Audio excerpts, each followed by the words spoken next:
항상 대한민국에 정확하고 빠른 소식을 알리기 위한 시스코크입니다.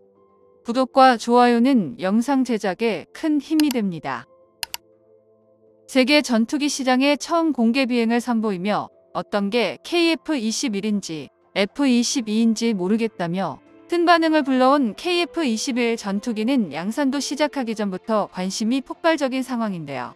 내년에는 양산까지 앞두고 있어 더욱 기대감이 커지고 있습니다. 그런데 이렇게 잘 나가는 KF-21이 국내에서만 유독 찬밥 신세라고 하죠. 개발 시작하기도 전부터 실패를 점치며 반대하던 반대파들로 인해 자주국방의 핵심인 차세대 전투기 사업이 좌초될 뻔하기도 했었습니다. 물론 KF-21을 찬성하며 현재까지도 지지하고 응원하는 사람들이 더 많은 게 현실이지만 KF-21 블록0의 생산이 마친 상황에서도 성능을 저평가하고 가격 경쟁력이 없을 것이라며 편애하는 무리들이 아직까지도 존재합니다. 이런 가운데 급기야는 KF-21의 양산 계획에 차질이 생기는 사태로 이어지고 말았는데요. 오늘은 KF-21 전투기의 양산 계획과 앞으로의 방향에 대해 알아보겠습니다. 최근 국회 국방위원회 질의 등에서 방위사업청이 KF-21의 최초 양산량을 감축한 것으로 밝혀지며 파문이 일고 있습니다. KF-21의 최초 양산 물량을 감축하려는 논의가 진행되고 있었는데요. 우선 KF-21의 도입 물량 120대 비율을 1차 40대, 2차 80대에서 1차 20대, 2차 100대로 바꾸겠다는 계획인 것입니다. 이날 나온 이러한 내용에 관해서 국내 한 언론이 조사해보니 이미 잠정적인 결론이 나 있다는 것이 밝혀져 충격을 주고 있는데요. 지난 30일 공군과 방위사업청 등이 참여한 비공개 토론에서 초도 물량을 40대에서 20대로 줄여야 한다는 한국국방연구원의 사업타당성 조사 잠정 결론이 공유된 것으로 확인된 것이죠. 국방연구원의 사업타당성 조사는 예산 확보를 위한 마지막 필수 절차로 국방연구원장 결재만 거치면 확정됩니다. 해당 언론이 전한 초도 물량 감축 이유는 KF-21의 사업 성공 가능성에 대한 불확실성으로 알려졌습니다. 지난 7월 방사청 작성 자료에 따르면 초도 양산 40대 기준 대당 가격은 880억 원대로 예상됐는데요. 문제는 여기서 물량이 반토막 나면 대당 가격은 1천억대 안팎까지 치솟을 전망이라는 것입니다. 당시 문제가 되었던 F-35A가 대당 7천만 달러, 한화로 대략 950억 수준으로 알려졌는데요. 만약 KF-21이 1000억을 호가하는 가격이 돼버린다면 수출 경쟁력이 급감하는 것은 물론 공군의 도입 물량에도 악영향이 불가피할 것이라는 분석을 도출한 것입니다. 그러나 F-35의 가격 측정은 잘못되었다는 것이 밝혀졌습니다.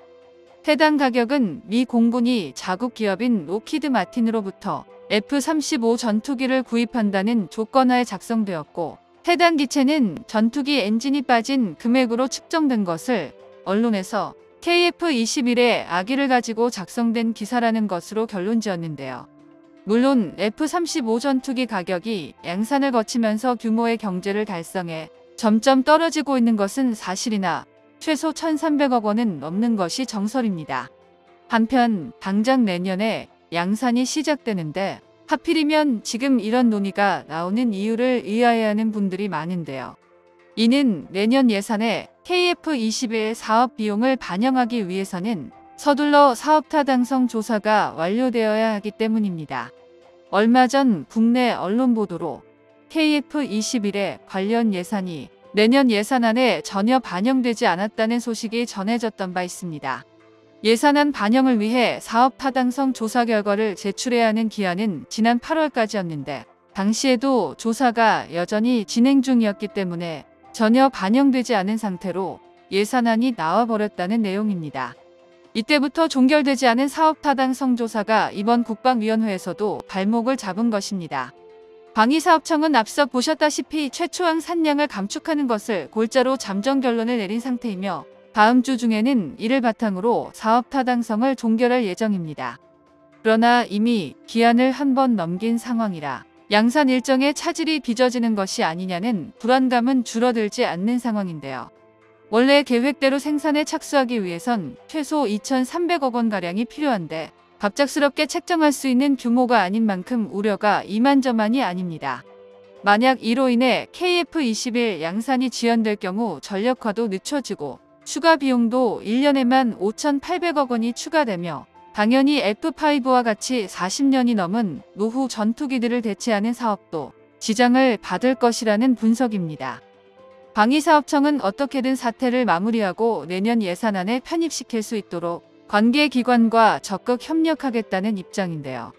많은 사람들이 예산 편성을 왜 굳이 이렇게까지 번거롭게 진행하는 것인지 의아해하고 있습니다. 언론이 전한 바와 같이 단순히 KF21의 성공을 확신하지 못해서라고 하기에는 방위사업청이 그간 KF21 프로젝트를 지지하는 모습을 보여왔던 것과 너무 상반되는 행동이기 때문입니다. 그런데 국방연구소에서 측정한 20대의 가격이 인도네시아에서 납부하기로 했던 분담금 미나백과 비슷한데요. KF21 블록1 20대를 생산하는 비용은 대략 1조 4천억가량, 그리고 인도네시아의 미나백은 1조 2천억입니다. 약간의 오차는 있지만 그간 인니의 행보를 알고 있다면 결코 우연이 아니라는 것을 알 수 있습니다. 결국 개발 과정에서도 문제였던 인니가 마지막까지 발목을 잡고 있다는 건데요.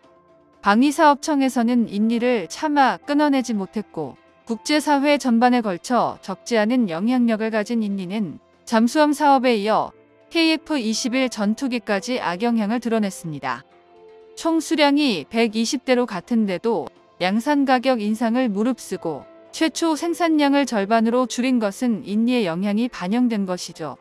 여기서 최초 생산부는 블록1을 의미하는 것인데요. KF21은 진화적 개발 단계를 통해 블록1에서는 공대공 및 제한적인 공대지 능력을, 블록2에서는 완전한 공대지 및 공대함 능력을 추가하고 개량을 통한 5세대화까지 노리고 있습니다. 원래는 노후 전투기인 F5의 빠른 대체를 위해 블록1을 40대까지 생산하기로 했는데 이를 절반인 20대로 줄이고 더 강력하고 범용적인 성능을 갖추는 블록2의 생산을 100대까지 늘리는 것이 이번 전략의 골자인 셈입니다. 이를 통해 예산 공백을 메울 시간을 버는 동시에 블록2의 가격을 더 낮출 수 있고, 이것이 만약 수출로도 이어진다면 당장의 가격 절감보다 더 큰 이득을 가져올 수 있다고 판단한 것이죠. 물론 블록2 전력이 20대에 늘어난 셈이니 양산될 시 공군 전력이 훨씬 올라가기도 하고요. 하지만 KF21 전투기에는 인니만 존재하는 게 아니라 공동개발 국가로 희망하는 폴란드나 사우디, UAE 등이 있습니다. 이들 나라들이 KF21 블록2 단계에서 참여를 희망하지만 국가 간 협약을 통해 인니를 추방하고 블록1부터 참여를 시킬 수만 있다면 규모의 경제 달성이 가능해집니다. 국제정세가 전쟁으로 어지러운 만큼 상황을 잘 활용한다면 그동안의 어려움을 극복했듯이 이번 양산의 위기도 극복해낼 것입니다.